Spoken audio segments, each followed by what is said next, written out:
How did I get into Bitcoin?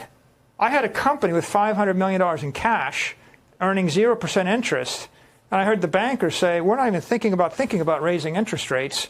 I saw a K-shaped recovery where everybody on Wall Street got 30% richer doing nothing in a year, where everybody on Main Street had to work 30% harder to stay still. That's what I saw last year. If you're on Wall Street with $1 billion, you went into the year with $1.3 billion.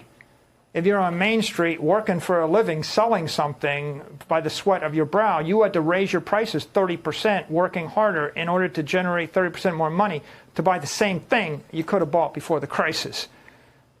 What I saw was 2,000 people in my company working hard, doing 100,000 things right every year could make $50 million.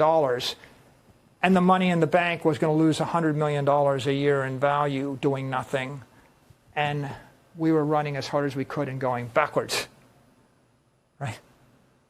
That's the problem. It's like you're in a boat, you're rowing across, you're in a rowboat, you're going across the water, and the wind starts blowing in your face, and now you're getting blown backwards. You're going to row harder?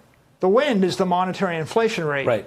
Right? When at 10% wind, it's hard. When it got to 20% wind, who can grow their cash flows 25% a year? Who can do it? A monopoly. A digital tech monopoly might, but, I mean, nobody else can. Dentist can't. Doctor can't. Normal people can't. Normal company can't. So the wind starts blowing double and triple in your face. You're rowing. You're not going to get across the Atlantic. You're going to die on that rowboat. So what do? Turn the boat around. Put up a sail. Sail with the wind. Yeah. That's what I did. So let me give you an economic short story here. The company's worth $1 billion. This is MicroStrategy. We've got a $500 million software company that generates $50, $75 million a year in cash flow. We have $500 million in the bank. We're valued at 1 times revenue plus the cash. And the cash is going to lose 20, 30% of its value. So I'm looking at losing $100 million a year, $150 million. By doing nothing, just sitting there. Just sitting there doing nothing. Yeah. Well, so what do? I said, well, I'm going to buy something. So I went and I bought Bitcoin. I bought $250 million worth of it. And then I offered to buy back $250 million of my stock because if my shareholders didn't like the idea, I figured I'll buy them out at a premium. After the buyback, I had another $175 million left. I bought more Bitcoin. We had $425 million of Bitcoin. When I started this journey, Tucker, the stock was $120 a share. We bought out our limited partners. We bought out our shareholders at $140 a share that didn't like the idea. The stock traded up. Bitcoin traded up. We doubled our initial investment. The stock kept going up. And then I looked and I said, I'm just going to borrow money. I went and I borrowed $650 million at 75 basis points in the capital market. I issued a convertible bond. I bought the Bitcoin, 19,000. The stock kept trading up. Bitcoin kept trading up. We made billions at that point. I went back to the market. I borrowed $1 billion at 0% interest. Because why wouldn't you? And if the money supply is expanding at 25% a year and you can borrow money at 0% interest, all you got to do is buy something which is scarce, right? So I bought $1 billion of Bitcoin. I issued $1 billion of bond. To make a long story short, we ended up borrowing $2.2 billion at 1.5% interest. We bought the Bitcoin. Bitcoin has hit an all-time high. We now have about $7.5 billion worth of Bitcoin. We've made about a $4 billion investment profit on it. The stock went from 120 to 850. We generated about $8 billion in shareholder value in 12 months. Have you talked to your limited partners who got out early? It's complicated when you're a publicly traded company. I can't even imagine.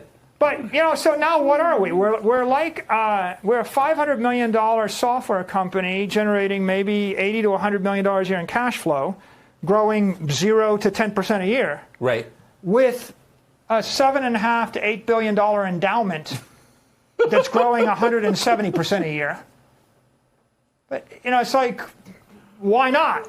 So now, if you're a university, you want an endowment, and now we can do what we want. Well, so let me get to, first of all, that was, how long have we gone? How long is this? You spoke uninterrupted for about 50 minutes. You can cut me No, that was Sorry. amazing. That was like one of the most unbelievable things I've ever heard. I have two questions, Yeah. okay? All of this is predicated, the remarkable case you just made on behalf of Bitcoin is predicated on the idea that Bitcoin is safe. It fundamentally is as a software matter that it can't be hacked. You said that the database that undergirds it is the most secure in the world. Why are we so positive that when the CIA can be hacked, that this can't be? Yeah, when we started down this journey, we were looking for digital gold. We're looking for engineered, perfect gold that you can move at the speed of light and program on a computer. Yes. And the theoretical answer to that is a crypto asset that's got a fixed supply that's secure. Yes. So we went on this search, and there are 10,000 cryptos, Tucker. Yes.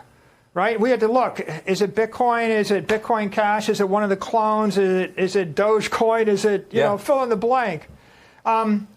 We applied the MicroStrategy test. It's a 3-part test. Will it be banned? Will it be hacked? Can it be copied? Yeah. Right? If you can duplicate it 18,000 times, then it's not scarce and it's not unique. It's not the dominant one. Okay, and if it gets banned, that's no good for us, and if it gets hacked, that's no good for us. So first of all, how can you know the answer to this from the engineering itself? Well, you can't. If the year is 2009 or 2010, you don't really know whether it'll be banned, copied, or hacked, right? There's a lot of uncertainty. We started on our quest in 2020. So in 2020, we had 12 years of history. So what did we see? Well, by 2020, the system had been attacked thousands and thousands of times, but no one had hacked it. So we had $180 billion sitting in a network that no one could figure out how to hack. No one ever hacked it. People, by the way, people will hack the banks around it or the wallets around it, but not the underlying network. So we had 12 years of no hacking incident. Now, and very good reason to believe it won't be hacked, because it is the most secure database in the world. And why is it the most secure? Because the way it works is you have to run a SHA-256 ASIC miner. It's a very special purpose computer. That computer only does one thing. It protects Bitcoin. That's all it can do. It can't stream video. It can't process for AWS. That network is that computer is millions of times more efficient at generating crypto hashes that defend the Bitcoin network. It's a special purpose thing, 7 generations.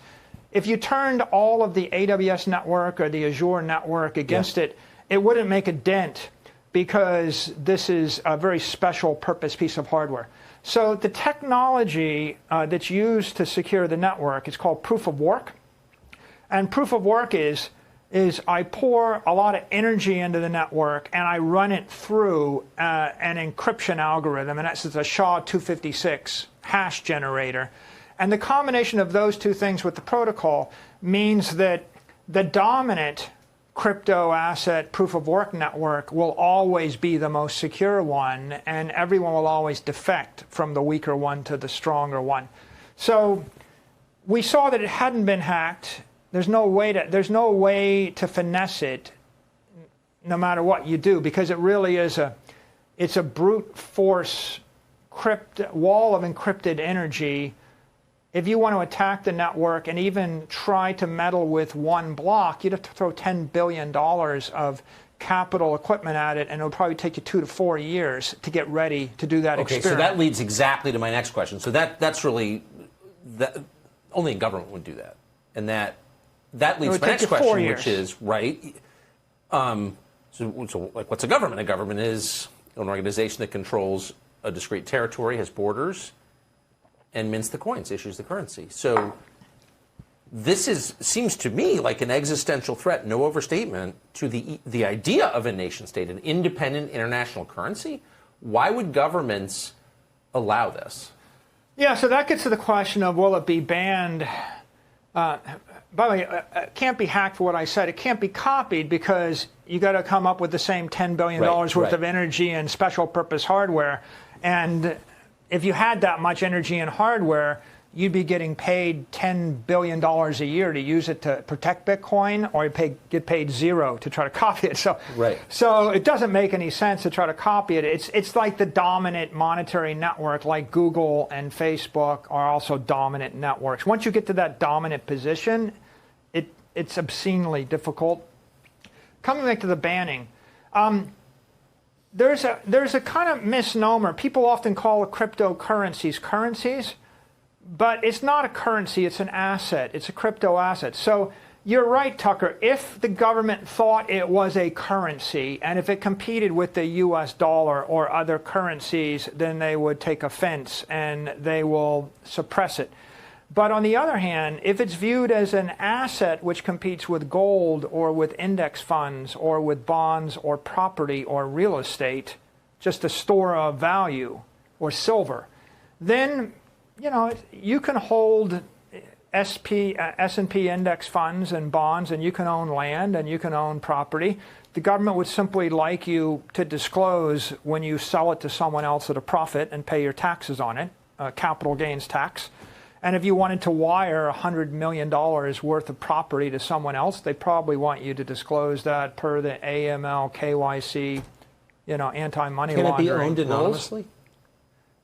It can be owned anonymously, except as a practical matter, if you want to acquire large sums of it, you have to acquire them on registered exchanges. So you'd be going to an institutional grade custodian, which is licensed.